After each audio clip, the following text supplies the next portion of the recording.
देश की राजधानी दिल्ली में सोमवार शाम हुए कार धमाके को फरीदाबाद के सफेद पोश आतंकी मॉड्यूल से जुड़े उमर नबी ने अंजाम दिया था। अब जैसे जैसे इस मामले में जांच आगे बढ़ रही है, कई बड़े खुलासे हो रहे हैं और जो सबसे अहम खुलासा है उसके बारे में हम आपको बताने वाले हैं कि पूछताछ में आतंकियों ने क्या क्या बताया है और दिल्ली पुलिस और क्या जानकारी जुटा रही है। पुलिस ने बताया है कि जम्मू कश्मीर के पुलवामा निवासी डॉक्टर उमर की धमाके में मौत हो गई है, ऐसा अंदाजा लगाया जा रहा है, लेकिन इसकी पुष्टि अभी नहीं हुई है। इससे धमाके की कड़ियां पुलवामा से तो जुड़ गई हैं।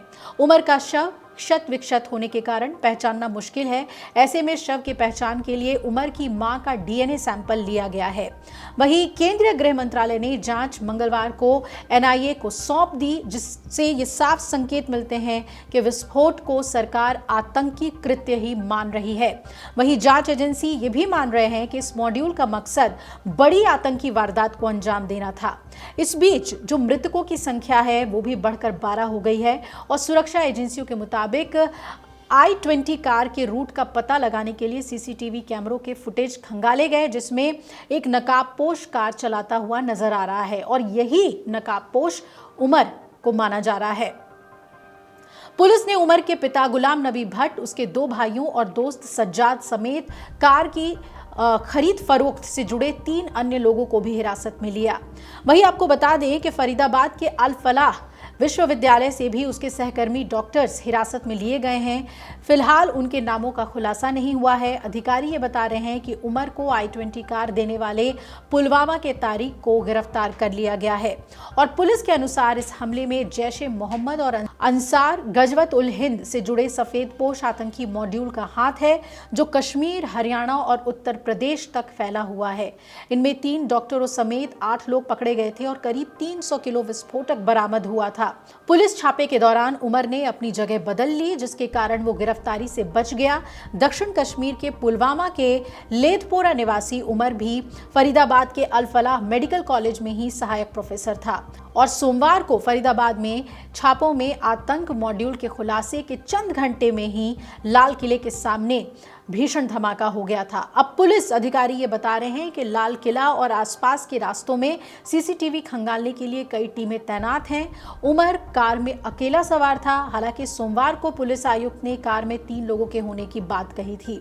उमर कार में करीब 3 घंटे सुनहरी मस्जिद के पार्किंग में रहा, फिर इंटरनेट पर फरीदाबाद में अपने साथियों की गिरफ्तारी की खबरें देखता रहा। जांच एजेंसियों ने उमर की कार के 11 घंटों के रूट की पहचान कर ली है और पुलिस और एजेंसियों ने कश्मीर में छापा मारकर 4 लोगों को हिरासत में लिया है। इन चारों में से 2 को धमाके और आतंकी मॉड्यूल की पूछताछ के लिए दिल्ली लाया गया है। दिल्ली पुलिस ने गैर कानूनी गतिविधियां रोकथाम अधिनियम और विस्फोटक अधिनियम की उन धाराओं में मामला दर्ज किया है जो आतंकी हमले की सजा और साजिश से जुड़ी हुई हैं। जांच एजेंसियों ने मौके से 2 कारतूस और 2 तरह के विस्फोटक के नमूने हासिल किए हैं। ये अपने आप में बहुत ही चौंकाने वाला है कि 2 तरीके के विस्फोटकों का इस्तेमाल क्या इसमें हुआ है। फॉरेंसिक साइंस लैब के विशेषज्ञ इसकी जांच में जुटे हैं।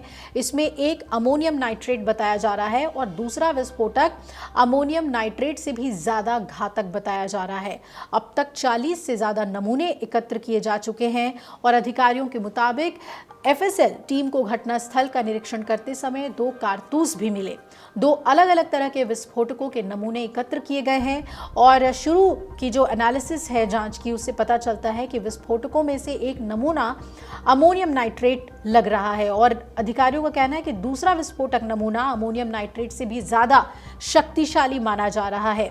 एजेंसियां जांच पूरी होने तक इसे आत्मघाती हमला नहीं मान रही हैं, फिदाइन हमला नहीं मान रही हैं, लेकिन इसका शक जरूर है। अधिकारियों ने यह भी बताया है कि उमर गिरफ्तारी से डर के भागा था। बौखलाहट और घबराहट में यह विस्फोट उसने किया। हालांकि ये जांच के बाद ही पता लगेगा कि ये एक पूर्व नियोजित आत्मघाती हमला था या फिर दुर्घटनावश ऐसा हो गया। उमर के कार में जो विस्फोटक था वो संभवतः अमोनियम नाइट्रेट ही था। पुलिस की शुरुआती जांच में विस्फोट में अमोनियम नाइट्रेट ईंधन तेल और डेटोनेटर के इस्तेमाल की आशंका है। सुरक्षा एजेंसियों से जुड़े अधिकारियों के अनुसार एनसीआर से लेकर जम्मू कश्मीर में पुलिस ने आतंकी मॉड्यूल पर कार्रवाई की थी, जिससे उमर डर गया था। सुरक्षा एजेंसियों के धमाके को आत्मघाती हमला नहीं मानने के पीछे तर्क यह है कि उमर ने कार से सीधे टक्कर नहीं मारी, जैसा कि आत्मघाती हमलावर करते हैं। बम भी पूरी तरह से विकसित नहीं था। धमाके से मौके पर कोई गड्ढा नहीं हुआ, कोई छर्रे या धातु की कोई चीज वहां पर बरामद नहीं हुई। तो धमाके के समय कार चल भी रही थी। आईईडी का इस्तेमाल नहीं किया गया। ऐसे में अब पूरी जांच की जो सुई है वो इसी पर टिकी हुई है कि आखिर इस धमाके के पीछे की वजह क्या रही। क्या ये फिदायीन हमला था या फिर ये दुर्घटनावश हुआ। अगर आप ये वीडियो YouTube पर देख रहे हैं तो हमारे चैनल को सब्सक्राइब कर बेल आइकन दबाएं और Facebook पर देख रहे हैं तो हमारे पेज को लाइक करें।